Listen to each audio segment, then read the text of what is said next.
Halo teman-teman, kita berjumpa lagi dalam video kali ini, masih membahas tentang kemagnetan. Tepatnya adalah kita akan membahas tentang gaya Lorentz, ya, tentang gaya Lorentz. Nah, di mana gaya Lorentz ini nanti akan dijelaskan penerapannya ada di mana. Nah, pertama kita pelajari dulu. Suatu kawat yang dialiri arus listrik, kemudian diletakkan dalam medan magnet, akan mengalami gaya magnetik. Nah, ini yang membuat pernyataan ini adalah Hendrik Anton Lorentz. Makanya disebut gaya Lorentz. Ya. Nah, misalnya ini adalah kawat yang diberi arus, arusnya arahnya ke atas. Ya. Arusnya arahnya ke sana. Nah, kita ingat, ya, perlu diingat bahwa garis gaya magnetik atau medan magnetik itu dari utara menuju ke selatan. Nah, jadi seperti ini. Nah, kemanakah arah gaya? Arah gaya Lorentz, ya. Nah, arah gaya Lorentz dapat ditentukan menggunakan kaidah tangan kanan atau kiri, seperti yang ditunjukkan pada gambar berikut. Nah, ini yang kaidah tangan kanan. Ya. Menggunakan kaidah tangan kanan, telapak tangan kita ini adalah arah gayanya. Kalau telapak tangan kita menghadap ke atas, maka berarti arah gayanya ke atas. Kalau menghadap ke bawah, berarti mengarah ke bawah. Kalau menghadap ke kita, ya berarti gayanya menghadap ke kita, dan sebaliknya. Kemudian jempol itu adalah arah arusnya. Kemudian jari kita itu menunjukkan arah medan magnet. Jadi pada gambar ini, pas ya, tepat sekali, kebetulan juga harusnya arahnya ke sana, maka ini arah B kan ya, arah B-nya ke sini, arah medan magnet, maka berarti gayanya arahnya adalah ke atas. Ya, membentuk 3 dimensi ya. Nah, gayanya ke atas. I-nya ke sana, ya, atau mungkin kalau digambarkan itu I-nya menembus layar, menembus ke belakang layar, B-nya arahnya ke kiri, nah F-nya arahnya ke atas. Ya, seperti itu. Nah, kemudian ini yang kaidah tangan kiri. Kaidah tangan kiri ini menggunakan jempol. Jempol ini menunjukkan arah gayanya. Jempol ini menunjukkan arah gaya Lorentz. Telunjuk kita menunjukkan arah medan magnet atau B tadi. Simbolnya B untuk medan magnet. Kemudian jari tengah kita ini adalah arus listrik. Menunjukkan arah arus listrik. Nah, sehingga kalau pada gambar ini, saya buat lagi gambar sebelahnya. Ini arusnya tadi ke sana ya. Arusnya ke sana. I. Nah, ini maka si telunjuk kita ini adalah medan magnet. Maka telunjuk kita arahnya ke sini. Tangan kiri ya. Ini telunjuk kita. Ini jari telunjuk. Jari telunjuk. Kalian boleh coba-coba ya. Boleh peragakan sendiri. Jari telunjuk kita arahnya ke sini. Kemudian jari tengah kita arahnya ke atas. Ya. Jari tengah kita arahnya ke sana. Nah, ini jari tengah. Menunjukkan arus tadi ya. Jari tengah. Nah, maka jempol kita akan berarah ke atas. Ya. Ini jempol. Nah, di mana jempol tadi F ya. Maka sama ya. Nah, terserah mau pakai yang mana, yang tangan kanan atau yang tangan kiri, bebas. Nah, besarnya sendiri gaya Lorentz dapat dihitung menggunakan persamaan F sama dengan B, ya, di mana B ini adalah medan magnet, I ini kuat arus dikali L, L ini adalah panjang kawatnya, kemudian sin theta, theta ini adalah sudut antara B dengan I, sudut antara medan magnet dengan I. Di sini pakai alfa ya, harusnya di sini juga alfa ya, tapi nggak apa-apa.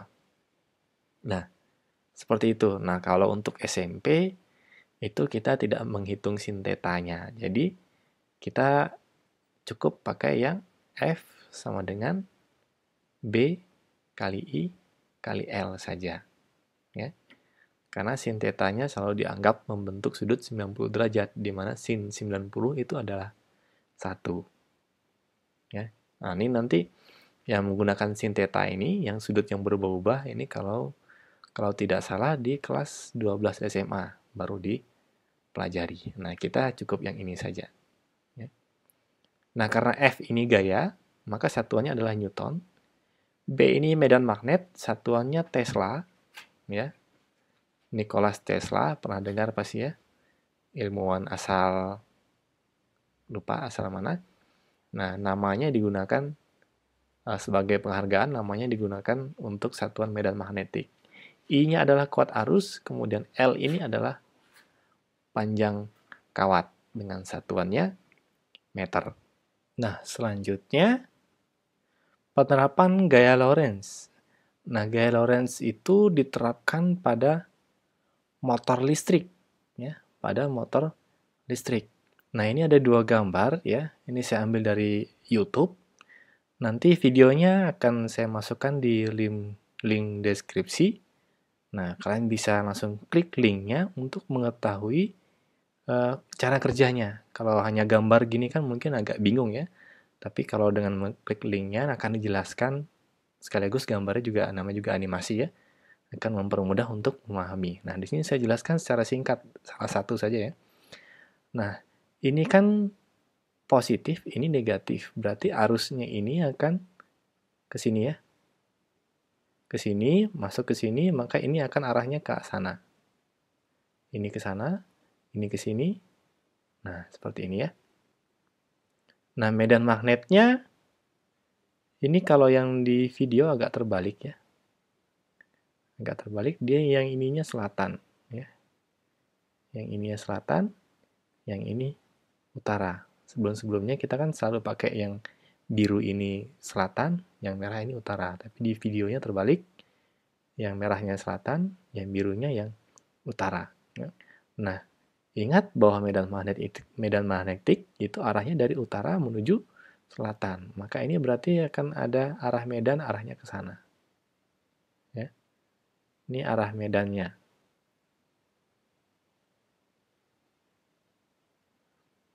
Nah, kemudian di sini kita bisa menentukan arah gaya Lorentz-nya.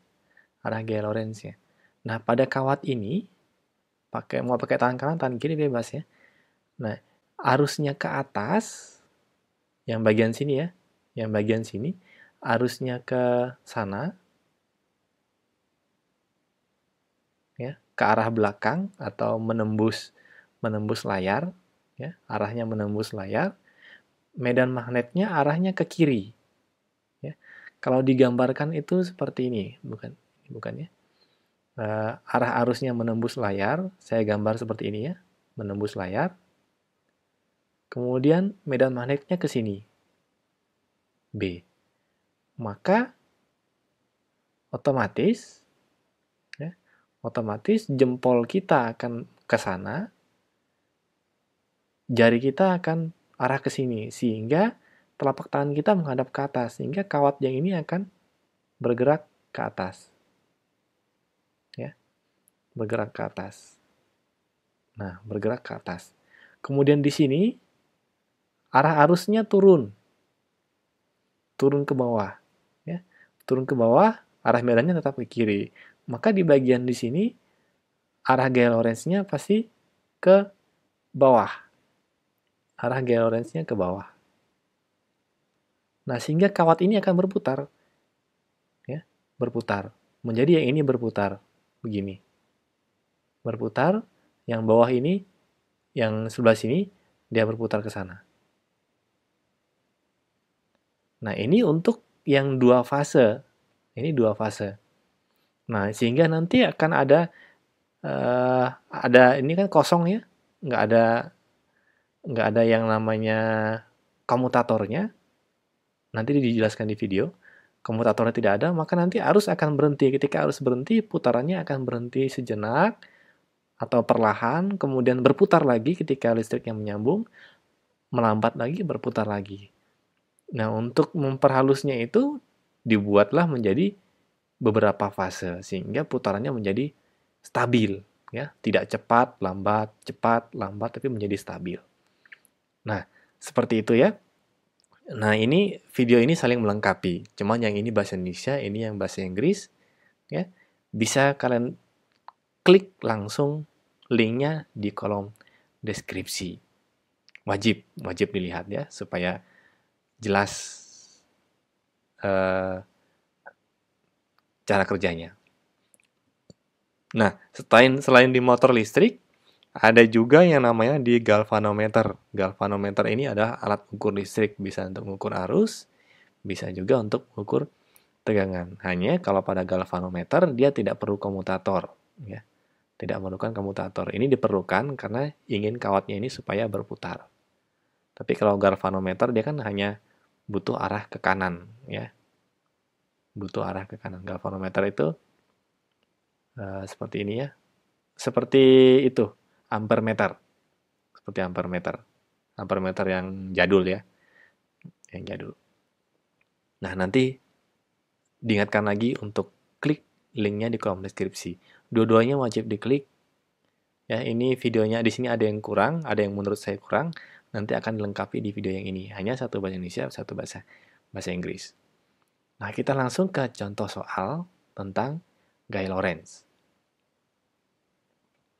Sebuah kawat tembaga sepanjang 2 meter dialiri arus listrik sebesar 5 ampere. Jika kawat tembaga tersebut tegak lurus, berada dalam medan magnet sebesar 6 Tesla, berapakah gaya Lorentz yang timbul? Berapakah gaya Lorentz yang timbul? Maka di sini kita bisa tulis yang diketahui itu adalah panjang kawat. L tadi ya, panjang itu L, 2 meter. Arus listrik 5 mA. Arus listrik itu I, 5 mA. Berarti ini dijadikan ampere ya. Maka menjadi 0,000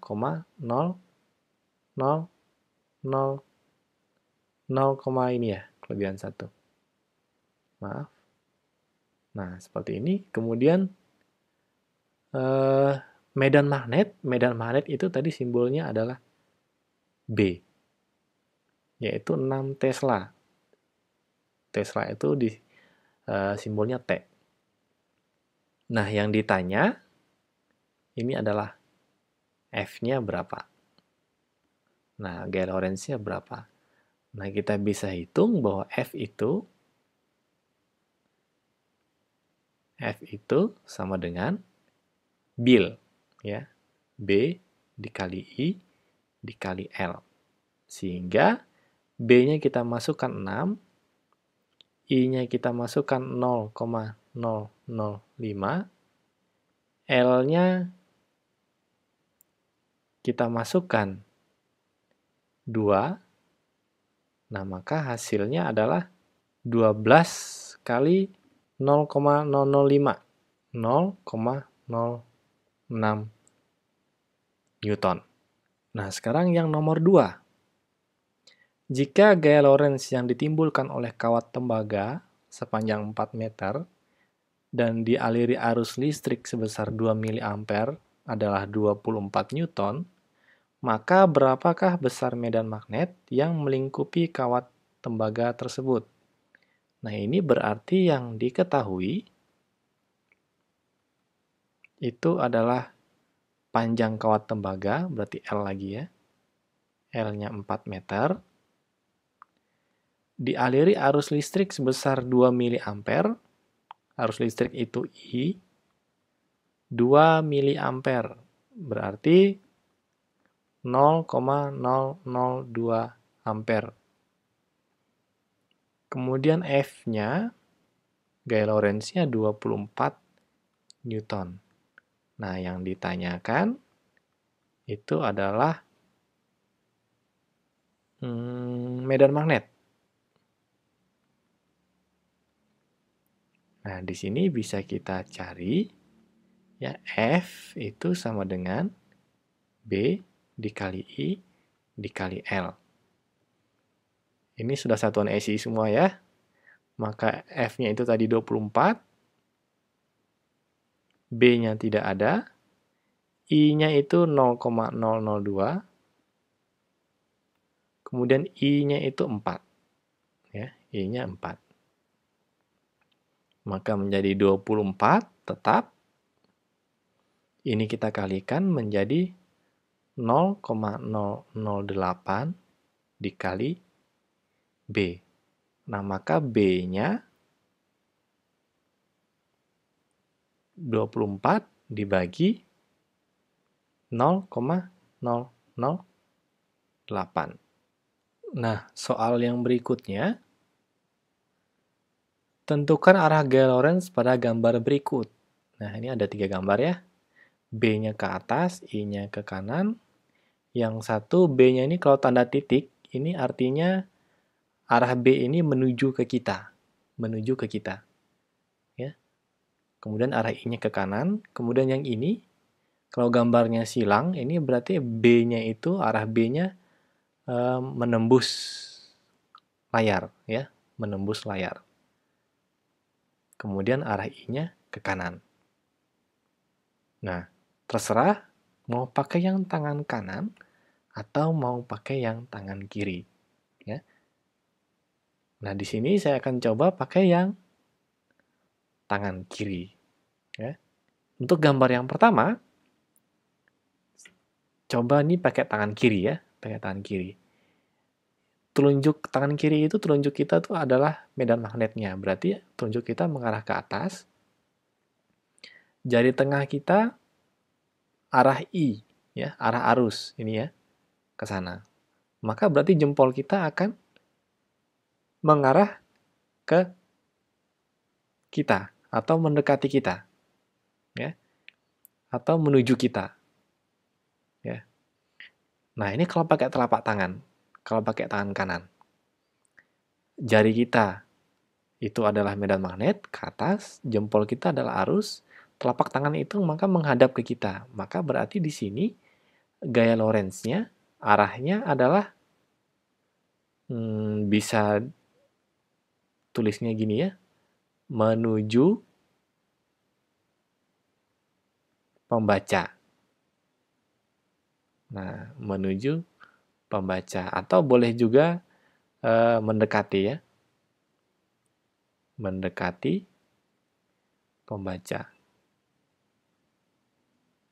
Nah, seperti itu. Ya. Ini jawaban ini paling aman kalau untuk soal esai ya. Karena pasti benar. Ya, pasti gampang dipahami kalau menuju pembaca atau mendekati pembaca. Kalau menembus ke belakang itu berarti menjauhi pembaca. Ya. Nah, sekarang yang B. Yang B ini saya pakai tangan kiri saja ya, dengan tangan kanan ini cukup satu aja contohnya. B-nya ini, karena ini titik, berarti B-nya menuju ke kita. Maka jadinya seperti ini. Telunjuknya menuju ke kita, mendekati kita. Jari tengah itu adalah arah arus ke sana, ke kanan. Maka gaya Lorentz-nya arahnya ke bawah. Ya, arahnya ke bawah. Maka yang di sini F-nya berarti ke bawah. Ya, ke bawah. Nah, seperti itu. Kemudian yang ini, yang gambar ketiga, silang ini berarti B-nya menembus, ya, atau menjauhi layar, menjauhi pembaca, menembus layar. Ya. Nah, maka pakai kaidah tangan kiri jadinya seperti ini nih. Jari tengah kita ke kanan, I, maka telunjuk kita menembus, ini telunjuk saya ya, menembus layar. Kemudian maka jempol kita akan menghadap ke atas. Maka di sini F-nya itu adalah ke atas. Ya. Maka kalau digambar di sini, maka ini F-nya ke sana ya. Nah, ini F-nya. Kalau yang ini F-nya ke bawah ya. Ke bawah. Ini F-nya. Nah, kemudian kalau yang ini Tadi mendekati pembaca atau menuju pembaca, maka berarti gambarnya adalah di sini bulat, dikasih bulat lagi dalamnya, titik. Nah, menuju pembaca atau mendekati pembaca. Nah, sekarang yang keempat, ya, soalnya PG. Jika arah arus ke barat, arah medan magnet ke utara, maka arah gaya Lorentz-nya adalah A, B, C, D. Nah, ini hati-hati ya, dia menggunakan arah mata angin. Ya. Arah arus ke barat itu berarti arahnya ke kiri ya. Ke kiri, ini arah I. Medan magnetnya ke utara, utara itu berarti di atas, arahnya ke atas. Ini si B-nya. Maka arah gaya Lorentz-nya adalah, ini berarti arah gaya Lorentz-nya menjauhi, ya, menembus bidang. Berarti gambarnya silang ya, seperti ini ya, silang menembus.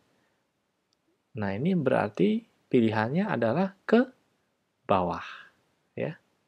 Kalau menggunakan arah mata angin, ke bawah ini artinya sama seperti menjauhi. Menjauhi kita. Ya, artinya menembus bidang, menembus ke belakang. Ya, benar ya? Medan magnetnya ke atas. Kalau menggunakan tangan kanan ya, jari kita ke atas, jempol kita ke kiri. Maka telapak tangan kita arahnya ke belakang. Ya, berarti ke bawah menjauhi kita. Nah, sekarang yang kelima, ini soalnya sama ya, tapi saya menggunakan pakai kiri sama kanan.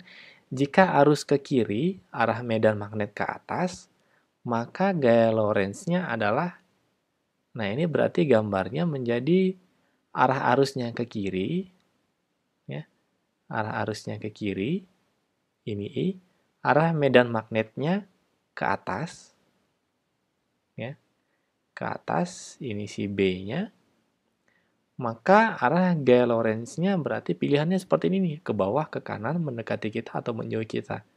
Maka jawabannya adalah D, menjauhi kita. Ya. Nah, ini hati-hati ya, ada yang menggunakan arah mata angin, ada yang menggunakan kiri, kanan, atas, bawah. Betul ya, sama persis ya. Nah, demikian tentang gaya Lorentz. Semoga video ini dapat membantu, dapat bermanfaat. Ini lupa saya tambahin, kasih gambar silang ya, kalau menembus atau menjauhi kita. Oke, terima kasih, sampai jumpa di video selanjutnya.